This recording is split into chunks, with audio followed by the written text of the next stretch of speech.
अस्सलाम वालेकुम dear students, क्या हाल चाल है आप सबके। मैं उम्मीद करती हूँ आप सब ठीक ठाक होंगे। आज आई एम शमा असलम, आपके favourite YouTube channel copy class में हम आज डिस्कस करेंगे एफएससी पार्ट 2 का बायोलॉजी चैप्टर 15 का टॉपिक है हमारे पास urea cycle. Urea cycle basically क्या है, ये एक मेटाबॉलिक पाथवे है। किसमें? लीवर के अंदर ये क्या है, एक मेटाबॉलिक पाथवे है। मेटाबॉलिक पाथवे इन लीवर, जिसमें फॉर्मेशन होगी किसकी? यूरिया की फॉर्मेशन होगी। किससे यूरिया की फॉर्मेशन होगी? कार्बन डाइऑक्साइड और अमोनिया जब आपस में मिलेंगे तो यूरिया की फॉर्मेशन होगी लीवर के अंदर, जो कि ये क्या है, एक यूरिया साइकिल, एक मेटाबॉलिक पाथवे है। किसमें? लीवर के अंदर। Metabolic pathway in liver, formation of urea from ammonia and carbon dioxide. अब बेसिकली यूरिया है ये क्या, प्रिंसिपल एक्सीटी प्रोडक्ट है। इसमें होता क्या है, इसके प्रोसीजर किस तरह से लीवर जो है ना वो फॉर्मेशन करते हैं यूरिया की। लीवर ने क्या करना होता है, लीवर ने फॉर्मेशन करती है यूरिया की। कहाँ से? नाइट्रोजनियस वेस्ट से इसने यूरिया की फॉर्मेशन करनी है। ठीक है, मेटाबॉलिक पाथवे है जिसमें प्रोडक्शन ऑफ यूरिया होती है। इसको यूरिया साइकिल का नाम दे दिया जाता है। सिंपल वर्ड्स में हम लोग कहते हैं कि जब भी दो अमोनिया के मोलिक्यूल और एक कार्बन डाइऑक्साइड का मोलिक्यूल आपस में कंबाइन करता है तो एक यूरिया के एक मोलिक्यूल की फॉर्मेशन होती है।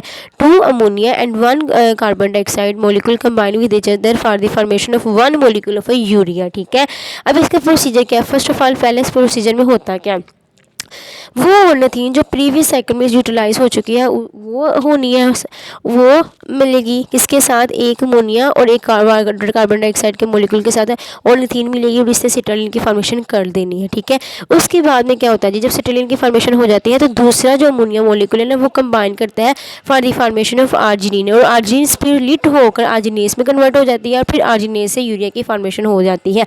फिर इस तरह से जो ऑर्निथीन, जिस तरह हम लोगों ने प्रीवियस साइकिल से ऑर्निथीन ली थी, इसी तरह जो हमारे ये इसकी फॉर्मेशन में, इस यूरिया के 1 मॉलिक्यूल की फॉर्मेशन में जो ऑर्निथीन हमारे पास बची है वो नेक्स्ट साइकिल में क्या हो जाएगी? यूटिलाइज हो जाएगी।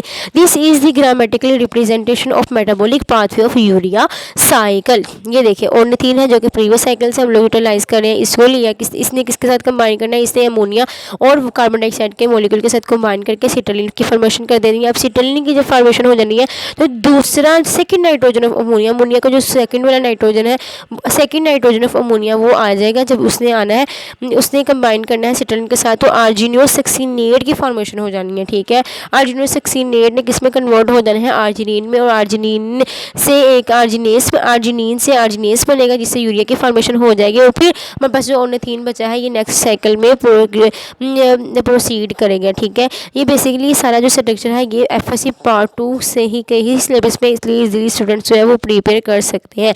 ठीक है, दोबारा से कह रही हूँ कि यूरिया साइकिल क्या है, इसमें हमेशा क्या होता है कि अगर एक मोलिक्यूल ऑफ यूरिया बनाना है तो इसमें 2 अमोनिया इन्वॉल्व होंगे और 1 कार्बन डाइऑक्साइड मोलिक्यूल इन्वॉल्व होगा for the formation of 1 molecule of urea. ये एक मेटाबॉलिक पाथवे है किसमें? लीवर के अंदर, जिसमें यूरिया की फॉर्मेशन होती है और प्रिंसिपल एक्सीटी प्रोडक्ट है कौन? यूरिया। ठीक है, thank you so very much all of you. Subscribe my channel, अगर अच्छी लगी हो वीडियो तो लाइक ज़रूर कीजिएगा।